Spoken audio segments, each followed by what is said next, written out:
It's one of the busiest shopping seasons of the year, but all these pretty things may have an ugly side. One of the issues with shopping is that it's inherently pleasurable for most of us, and that's normal and healthy. Most of us feel good. How many people have used the term retail therapy? The problem is when you're doing it excessively, that you begin to develop more and more buyer's remorse. It's estimated that about 6% of Americans are compulsive shoppers, a diagnosis that is based on the following characteristics: when spending habits lead to debts that can't be repaid, when shopping becomes more important than other things, when shopping isn't based on necessity, and when a loved one says it's a problem. So knowing that about yourself in advance, if you feel you're somewhat prone to this, is an important thing. Setting limits, making sure that you only go shopping with a list and say that you're going to stick to the list. Another technique that some people find useful is buying only with cash. Dr. Richter also advises that you address underlying reasons for your stress, which can lead to less control over spending urges. So try to get enough sleep, exercise more, and take time to see good friends. In other words, replace bad habits with good ones. One of the key brain transmitters, dopamine, is a very important substance when it comes to our reward systems in the brain. And so it may be that, for whatever reason, in people who are more prone to this behavior, there's more release of the pleasure transmitter associated with it. Some people may benefit from seeing a psychologist or psychiatrist who has experience dealing with this problem. In severe cases, medications are available. So as you brave the mall this holiday season and all year long, remember that you can't buy good mental health in any store. Now, there are a lot of really negative feelings and emotions that come from shopping addictions. Feelings such as guilt, shame, embarrassment, remorse, even a form of loneliness and depression. Now, not only are you creating a lot of problems for yourself, but you're also putting a lot of stress and pressure on other areas of your life, in particular your relationships. People who love and care about you may be stressed and worried seeing you act and behave in this way. You also may be putting a lot of stress and pressure on your mind and body that then causes health problems. And of course, you may be unintentionally backing yourself down an unwanted career path. I have seen so many people that have been forced to accept jobs that they don't like, that they're not passionate about, all because it pays more money, or they've had to increase their hours just to help get out of the debt or keep up with the lifestyle that they've created for themselves. Now, if you're watching this video, I want you to take this seriously and think about yourself and think about other people that may benefit from watching this. Now, here are the 7 signs that I'm talking about that are going to help you work out if you have a problem in the first place. So sign number 1 is you never have enough money. You're always borrowing money, you're always reaching for a credit card to pay for things, you never have any money in savings, and you certainly don't have any money set aside for an emergency. And the idea of having an investment portfolio or owning anything substantial like a property is just a distant dream that you never even think about that you could possibly achieve. Essentially what I'm trying to say is, if you have nothing to show for what you have spent all your money on other than materialistic goods, well then this is a sign that you may need to fix or curb that shopping habit. The second sign that you have a shopping addiction is you are lying or hiding purchases. Now, this may mean you may downplay how much something really cost, or lie about how often you shop, or simply hiding those items. That is a classic sign that you deep down know that you're doing something wrong. The third sign is that you buy new things before you've even used or worn the previously purchased items. So for example, if you find that you go and buy dresses and then open up your wardrobe to discover you've got 4 or 5 dresses still with the tags hanging on, this is a definite signal that you need to do something about this problem. The fourth sign is you've had friends and family confront you and share with you their concerns about your shopping habits and the way that you are managing your personal finances. Now, this may make you angry or ashamed or a whole range of uncomfortable emotional feelings. But you've got to remember, if these people are strong enough to tell you what they think and raise their concerns about you, it's coming from a good place.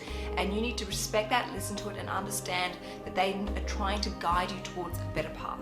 And this is particularly important if they're able to argue with evidence. If they are able to show credit card statements with the cold hard truth, or open up the closets with all these labels and tags hanging off, that means this is really serious. It is actually in your face, but you are choosing to bury your head in the sand with this problem.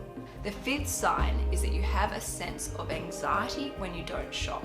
Almost like that feeling of going out for the day, leaving your mobile phone or wallet at home. Almost like you feel almost naked without it. And when you do put yourself on a shopping ban, you quickly find that you retaliate and I guess get even and then spend a whole pile of money buying stuff and undoing all the hard work you did through that period of not shopping. The sixth sign is that you find yourself shopping purely out of a reaction to an uncomfortable situation or feeling. Now, I myself have experienced this in the past. I remember when I had just given birth to Rocco and I was going through a period of postnatal depression, and I found myself always shopping in particular shops, and I realized it was because I was feeling a sense of loneliness and was feeling really quite uncomfortable. I'd given birth and I had a baby with reflux that was constantly vomiting on me, and when I stepped into the shop, the people knew my name, they were really welcoming, they seemed to understand my style and taste and made me just feel accepted. And I would have 25-35 minutes of shopping with no vomit on me and feeling normal again. And fortunately I was able to quickly stop this problem and catch on to it, but that is a classic sign of what a lot of people experience themselves when they tend to do a lot of luxury shopping. And to be honest, it's kind of a form of escapism. And then the seventh sign of a shopping addiction is you tend to experience a euphoric high or rush, or even a form of anxiety when you are actually shopping or you know you're about to go shopping. Is this an intense emotion and excitement running through you, almost like a high, and you know that you're going to have a great experience, but it's very short-lived and you do come crashing back down. These are the classic signs that you have a shopping addiction and it's time to curb them. Now, if you identify with all of these or even a few of these and you've been honest with yourself that you do have a bit of a problem at times, now is the time to step up and take ownership. And I don't want to make you feel bad about this problem. I want to empower you to make a better choice going forward. I want you to feel really good about seeing savings in your bank account. I want to make sure that you feel pride knowing that you are living within your means and you are able to create even more savings or even start investing. I want you to feel great about that. I want to feel that you're stepping up and taking ownership and creating a healthier and better financial future for yourself. I want you to feel self-respect and self-worth, knowing that you've stepped up and taken control of this problem, that you are paying your bills on time and it feels good. You are a responsible adult creating an amazing future. And so here are 7 really easy solutions to help you curb your shopping addiction. Solution number 1 is to have a budget. Know your true cost of living, and when you know your expenses, you can then prioritize what is important to you. Now, everybody has different value systems. Some people value really nice handbags. Some people value really expensive memberships. You need to put in your budget what's important, and if it's not important and your budget's running tight, you need to cut or curb some of those expenses. You need to find a way within your value system as to how you can fit the things that are important to you within the budget. Now, once you have done your budget, you should also allow yourself some shopping, but it should be within a financial boundary. So for example, you might allow yourself, say, X amount of dollars per month to be spent on clothes. And once you've spent that money for the month, that is it. But at least it means you're allowing you're allowing balance in your life, you're allowing yourself to do some shopping, but it's not going to create any financial damage to yourself. You are still living within your means. Also, when you're doing your budget, always cross-reference it against your diary so that you know if you've got any events or birthdays or bills coming in that are quite expensive.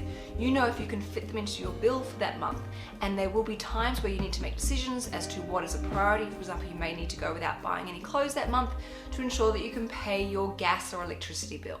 You need to know and be informed as to what your cash flow needs and requirements are and where those priorities fit. Solution number 2 is to start paying for it as much as possible in cash. So when I say cash, physical cash, and using a debit card. So when you pay that gas or electricity bill, you're paying it from your savings account. And when you're getting coffees, you're picking up your dry cleaning, paying for food at the grocery store, try and pay as much as you possibly can in cash. Now, this has actually been scientifically proven by a Serbian neuropsychologist. It's called the flinch moment. When you pay for things in cash, it actually physically hurts. And therefore, subconsciously, we try and avoid pain, and therefore, in paying cash, we'll actually end up spending a lot less. So if possible, pay for those things in cash. And when there are times that you do need to pay for large expensive things, try and pay for them through lay-by. That means you have to slowly pay that item off over time, and you're not allowed to take it home until it's paid for in full. And every repayment you make towards that item is in cash. So again, you're not creating any sort of debt in your life. And also the benefit of this is delayed gratification. Once you finally pay that item off and you take it home, you're going to appreciate it so much more. Solution number 3 is to get professional help. If you have a serious shopping addiction and you have completely self-sabotaged your finances, the earlier you get help, the better. Now, there are all sorts of ranges of help, but obviously professional help is the best. Doing cognitive behavioral therapy, I've heard, is amazing. But also there are things that you can do for yourself, like exercise, meditation, talking to a friend about your problem, sharing, explaining what is causing you to behave in this type of way. You never know, that person you talk to may have a fantastic solution to help you break this habit. Solution number 4 is to change your habit. We are all creatures of habit, and if you find, for example, that you love to do late night shopping on a Thursday evening, stop going to the shopping mall. Instead, go to the gym, or instead go for a walk or catch up with a friend for a coffee. Replace that habit. Also, if you find, like myself, I love to lie in bed before I go to sleep and look on social media, which often leads me down the garden path of a shopping website, there are plenty of apps and software that you can download that will block particular websites, or you can block particular websites during certain hours of the day. Also, other great habits to replace the shopping addiction are going outside and getting some fresh air, reading a good book, investing that money instead of things, invest them in experiences. So go and get a massage, or go and see a clairvoyant, or go and do something completely fun and different that you've never done before. And of course, detox from temptation. If you find that you often end up buying something as a result of seeing something on social media or looking at a particular person's profile on Facebook that has this extravagant lifestyle, just switch off the notifications and avoid spending your time on social media. You will actually find that you get so much more time back in your life, and use that time to connect with people around you so that you don't feel lonely. Solution number 5 is to shop more consciously. Before you head to the shopping mall, before you jump online, think about what you really need and make a list. Research what you're going to buy, shop around, make sure that whatever you need to buy is perfect for you. Become a fussy shopper. Make sure the style, the cut, the quality, the color, the model, the features, the specifications, exactly what you want are going to work, and you're going to use, value, and appreciate every single one of them. That means when you do finally purchase those items, or that particular item, you're going to appreciate it so much more. And of course, consider investing in quality over quantity. Solution number 6 is every time you shop, you make a note either in your diary or in your phone as to what you purchased, where from, what month it was, and how much it cost. Now, this is something that I personally do. We all conveniently forget or downplay in our mind how much money we really spent and how much shopping we really do. And this is something that's incredibly powerful for myself, because I will go and buy something, but before I shop, I'll have a quick look at that list, and I will get a rude and disturbing shock as to how much I've actually spent. And that will make me decide as to whether I want to head back to the shops and surround myself with temptation. And it is probably the most powerful thing that I do for myself, because it puts things back into perspective. I realize the true cost of living, and I actually gives me the power to stop and decide as to whether I really need and want that particular item. It's incredibly grounding, and again, it helps me shop consciously. And then the 7th and final solution for curbing your shopping addiction is to set powerful and meaningful financial goals for yourself. Set financial goals such as getting out of debt by a particular day. Set yourself a goal to create a certain amount of savings by a particular date.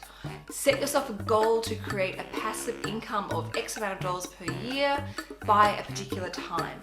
This means you are channeling your energy and focus towards something much more powerful, and energy flows where attention goes. So you are going to get so much back, both emotionally and of course financially, by doing this. You will be getting a sense of perspective and value again. You will realize that the feelings you get from seeing your savings account grow are much more meaningful and much better for your emotional well-being than going out and buying a new handbag or a new coat or a new dress. happiness. When you do this on a regular basis, all these little bits add up and actually contribute to your own feeling of self-worth and happiness. I promise and guarantee it. So now that you've heard the 7 signs of a shopping addiction and you've heard the 7 solutions to help curb your shopping addiction, if you know that deep down you have a little bit of a problem, I am here to tell you enough's enough. Now, I don't mean to be tough or mean or a bit of a bitch, but I'm here to tell you because I care about you and I know how much power exists within you and how capable you are of creating a better future for yourself. I really want you to draw a line in the sand, have a long, hard, cold, honest conversation with yourself and make the changes that you need. Please use this video as a powerful and defining moment in your life where you wake up and realize that you are sick of living this life of lies, masks, and deep down discomfort. Remember, you deserve happiness, you deserve self-control, and you deserve opportunity. So get out of debt, create savings, create investments, achieve financial goals that you're going to feel really good about yourself. And I promise you, not only are you going to inspire yourself, but you're going to inspire other people around you. This is your defining moment for change. And I really believe in the powerful change that you're going to create for yourself from the moment this video ends. So I'm going to dare you to share with me your shopping addiction and what you're going to do to fix it. I want to hear from as many people as possible. I want us to bond together as a community and share the things that we're going to do to create a better future for all of us. We're all going to inspire each other. And I hope by me sharing some of my personal story of having postnatal depression and what I did and how I tried to fix it inspires you to actually open up and come clean and I guess bare your soul, if that doesn't sound too dramatic, so that we can actually accept each other for who we are but actually heal together as a community. Thanks guys for watching. Please feel free to share this video with anyone you know that may benefit from watching this. And if you haven't already, please make sure you subscribe.